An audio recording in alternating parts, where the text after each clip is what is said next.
Thank you. Thank you. Thank you. To His Excellency, the President of the Republic of Kenya, His Excellency William Samoei Ruto, and Her Excellency Lady Rachel Ruto, the former President, President Uhuru Kenyatta,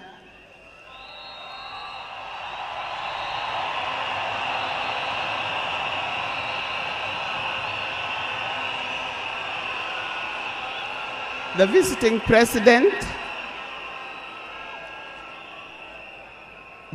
president, past and present, the deputy presidents, all distinguished guests, ladies and gentlemen, and watu wetu wa Kenya kwa jumla, hamjambo. Today is a very unique day. It is not every day that I would be standing here to say something to the nation and to the world about my dear husband, Raila Amolo Odinga.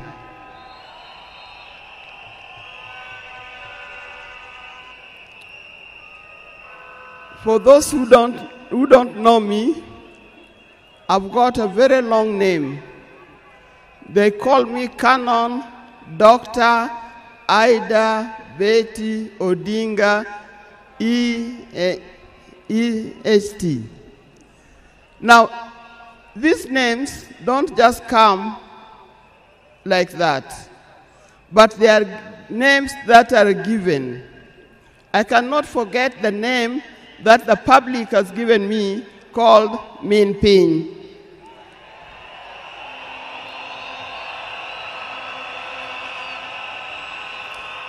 That name is a very heavy name because it is a name that puts a lot of responsibility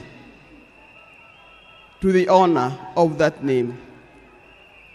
I'm also gotten the name of Peace Ambassador. And for that reason, even before I say something else, I'd like to say something about peace. One thing that I know that Raila stood for, and he keep on repeating, is that we need peace in our nation, we need peace in our homes. And peace will not survive in a situation, in a chaotic situation. For that reason, I appeal, today I appeal, let us mourn Raila in peace.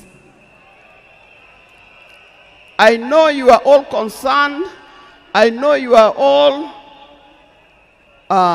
mourning, you are sad about this, but let's keep peace so that the peace can prevail, not only here in the stadium, but also in the rest of the country. Coming to talk about my dear husband, Raila Amolo Odinga. I first met Raila way back in the early 70s, and we got married in 1973. For that reason, I've lived with this man for 52 years. Many of the people that I see or who are in this stadium could have easily be our children. No wonder you call him Baba.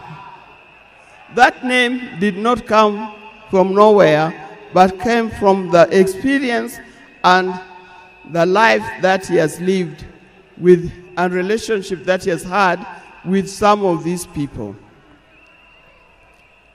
During our union, we were blessed by 4 children. First, we had the first child was called Fidel Castro Odhiambo Odinga. When Fidel was born, I was a bit hesitant the way he gives the name. I say, why do you call him Fidel?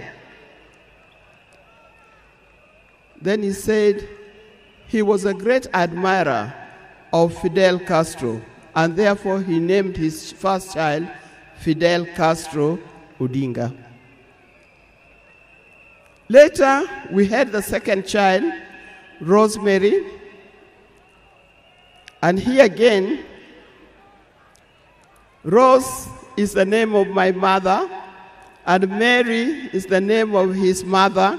We combined the two names together, and we call the child Rosemary. It also has a meaning to us. When it came to the third one, and he named after his best friend and his cousin called Raila Kembo, with whom they shared the name. So we ended up with Raila Odinga. Last, there was a big gap, and I'll explain to you. Last came the fourth child. The fourth child,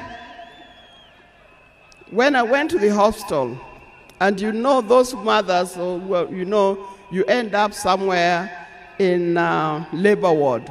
And I was watching the television. And on the television, that's the time when Nelson Mandela had come out of prison. It was he's been there for 27 years. Raila also had been in prison, but that's not why we named her Winnie. And I was watching the television. I could see Nelson Mandela and Winnie Mandela holding hands as Mandela walked out of the gates of the prison. By then, I didn't know what kind of child I was going to get. But then I said, if it's a boy, we'll name him Wilson Mandela. But if it's a girl, will be Winnie Mandela. And therefore, Winnie Mandela arrived. And that's the fourth child. I see when you look at this naming of the children, I know these days you can name your child anything that you want. But I'll appeal to those who are still having babies. Give your child a meaningful name.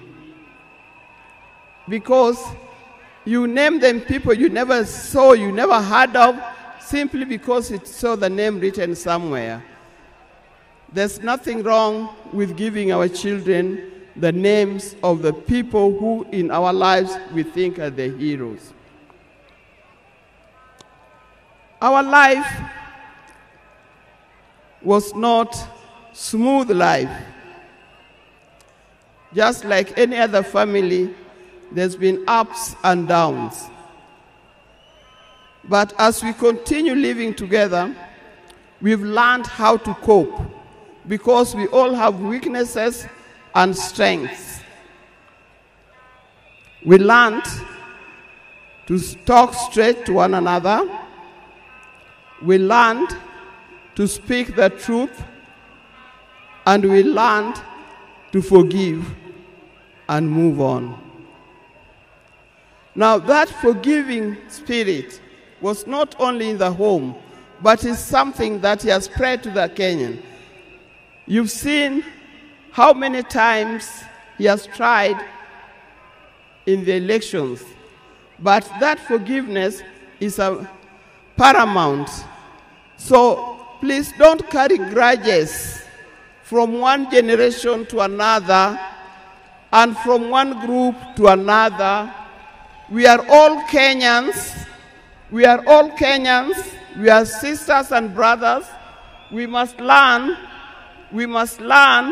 to forgive easily and build together Kenya. 52 years is not a short time. I hope that when I get another opportunity on Sunday, I'll be able to say more. But one thing that he kept on repeating to me is that we must urge Kenyans,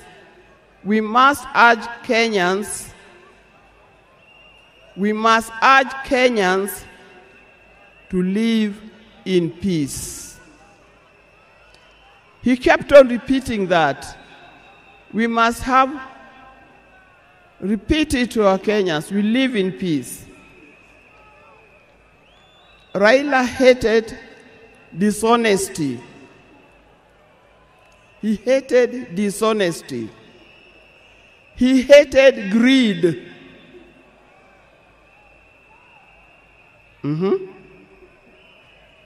The greed that have affected the main fabric of our society. The greed that leads to stealing from the public coffers. The greed that leads to corruptions. That's the kind of thing that Raila would not have liked to see. So, you people, you Kenyans, I'll tell you more. But I thank you, those who have come and those who are watching us from other places. I thank you for standing with this family. I thank you for being here for us. And I thank you for helping us to mourn Raila. May his soul lie in eternal peace. And for the people of Kenya, I wish you well, thank you, and may God bless you. Thank you.